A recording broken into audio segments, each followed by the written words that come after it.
Olá, tudo bem? Bem-vindo a mais um vídeo aqui no meu canal. Que Deus possa continuar te abençoando através desses conteúdos. Mas eu preciso que você comente aqui, que você compartilhe com outras pessoas também, se você está gostando, se você quer outros assuntos, enfim, que nós possamos ter aqui um relacionamento de construção de pensamento, construção de conhecimento e que nós possamos ser mutuamente abençoados por Deus. Hoje eu quero meditar um pouco sobre a inteligência, sobre a sabedoria. Eu sempre digo que na nossa jornada cristã, nós precisamos deixar os nossos pecados para trás, não a nossa inteligência. Deus nos chamou para nós sermos servos úteis na obra dele, e para isso nós precisamos ser sim inteligentes. Nós precisamos ser sim, buscarmos pelo menos a sabedoria. Lá em Tiago, na epístola de Tiago, nós vemos que a sabedoria se sentou e aprendeu com Deus, com o próprio Deus. Então eu e você precisamos buscar mais de Deus, não é isso que nós cantamos, que nós clamamos, que nós oramos. Enfim, existem tantos louvores dizendo que eu quero mais de ti, Senhor, e etc. Deixa eu te dizer uma coisa: mais do Senhor significa também mais inteligência, mais sabedoria, mais conhecimento. Muitas vezes nós entendemos de uma forma muito latina que mais de Deus é mais música, mais rodopio, mais emocionalismo, mas eu quero te convidar para um lugar de razão. E você pode pensar que razão e fé se contrapõem. Eu quero te dizer que não. Lá na epístola de Pedro, em uma das epístolas de Pedro, nós vemos que nós devemos estar prontos para dar razão da nossa fé. Ou seja, existe uma razão da nossa fé. E essa razão não é só um motivo, mas também uma racionalidade. Existe também um nível de entendimento daquilo que nós fazemos na presença do Senhor, para a obra do Senhor. É necessário então que nós sirvamos ao Senhor com inteligência, com sabedoria. Então, meu caro amigo, amiga, irmão, irmã, guarde essa informação, guarde este conselho. Na jornada cristã, precisamos deixar os nossos pecados, os nossos erros. Devemos compreender que pecar é errar o alvo. Pecar é fazer o que não tem que ser feito. Pecar é deixar de fazer o que tem que ser feito. Isso é pecado. Então que nós possamos ser sábios na nossa jornada, buscar a sabedoria. E isso não diz respeito a quantos cursos você fez, a quantos canudos, diplomas, o que quer que seja. Meu irmão, se você for analfabeto, você pode ser cheio da sabedoria de Deus.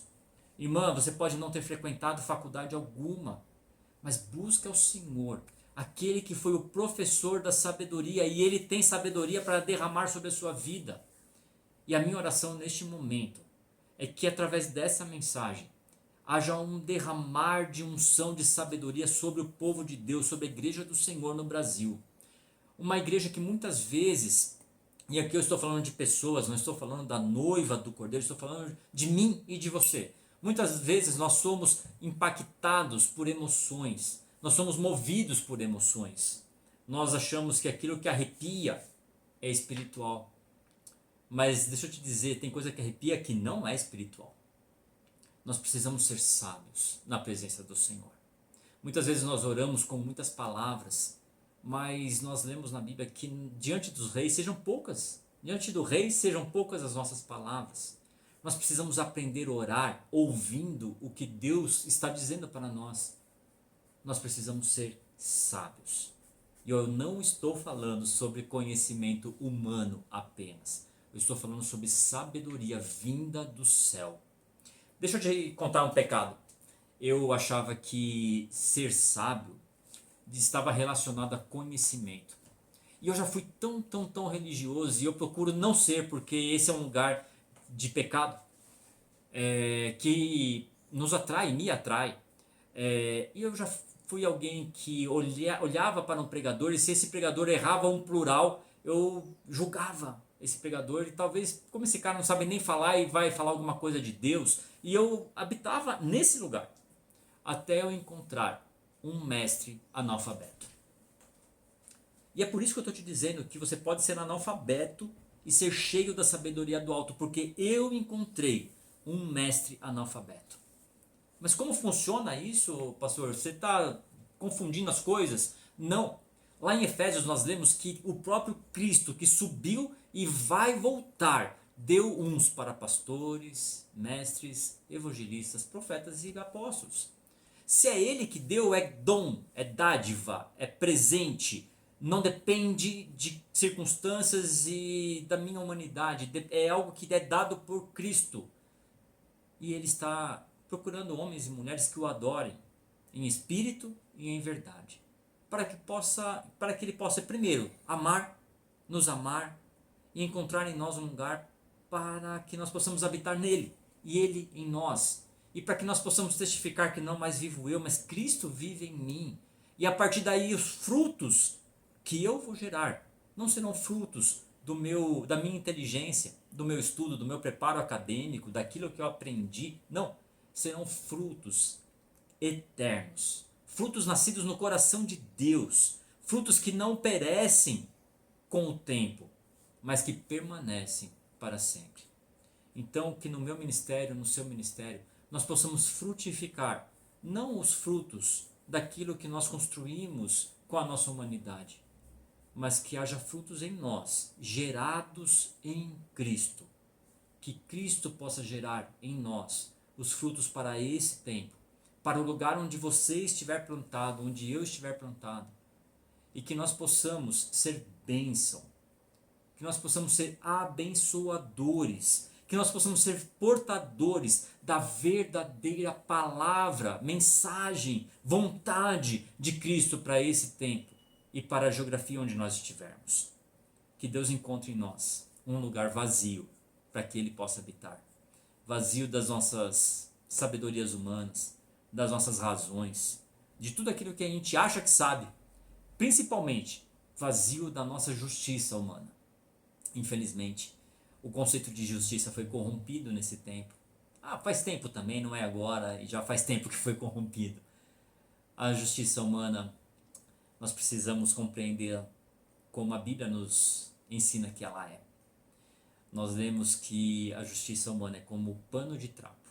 Eu não sei se você sabe o que é um pano de trapo, no contexto bíblico. O pano de trapo era o que as mulheres usavam quando elas estavam menstruadas, porque não havia absorvente descartável. A justiça humana é isso, é esse pano de trapo diante de Deus.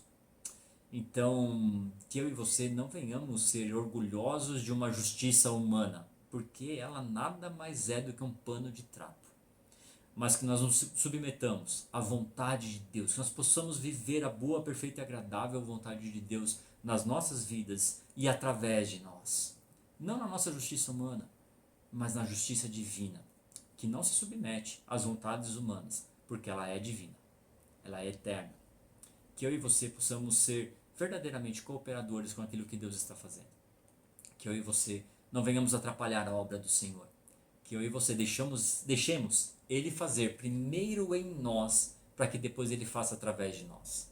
Muitas vezes nós desejamos que Deus faça através de nós, dos nossos ministérios, enfim. E tudo isso, se for submetido à vontade de Deus, está tudo certo. É bom querer isso mesmo.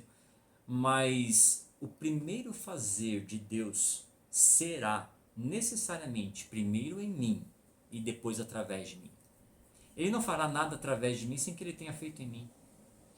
E tomara que isso não aconteça, não porque eu quero aqui limitar o que Deus vai fazer ou como Ele vai fazer, quem somos nós para isso. Mas que Ele faça primeiro em nós, para depois fazer através de nós. Que nós tenhamos e sejamos conselheiros, que primeiro tenhamos sido aconselhados, que nós sejamos usados para curar outras pessoas, mas que primeiro tenhamos sido curados.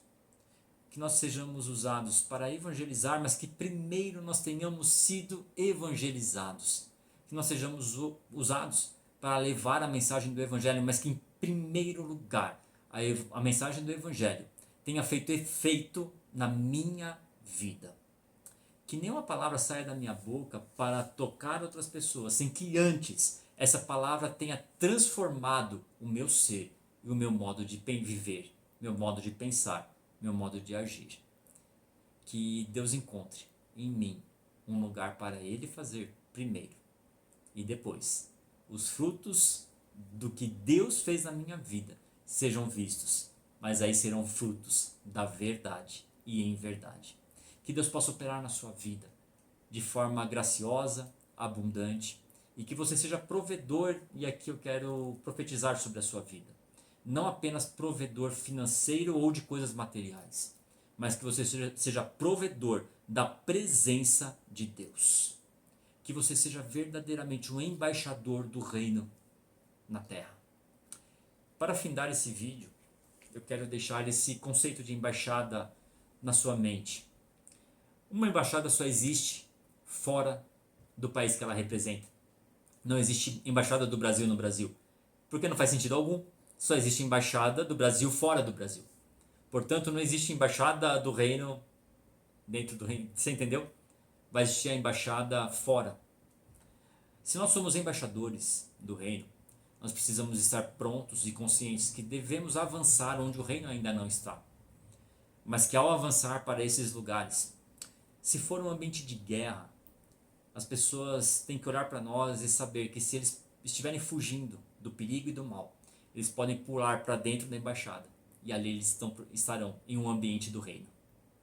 Então se houver alguém correndo do pecado, correndo do perigo, procurando proteção, não por nós, não em nós, mas porque nós somos embaixadores do reino de Cristo, essas pessoas possam se aproximar de nós e encontrar perto de nós um lugar onde Cristo está representado, onde o reino está representado e Ele mesmo possa ser o protetor dessas pessoas. Que eu e você sejamos portadores de vida, portadores da verdade, portadores da presença do próprio Deus, por onde quer que o Senhor nos envie. Que Deus te abençoe. Que você seja próspero e fecundo em tudo o que você fizer, mas que em primeiro lugar, que Ele faça em você, que Ele faça em mim. Cristo em nós, a esperança da glória. Curta esse vídeo, comente aqui e eu te aguardo em um próximo vídeo, em um próximo encontro. Deus te abençoe. Até lá.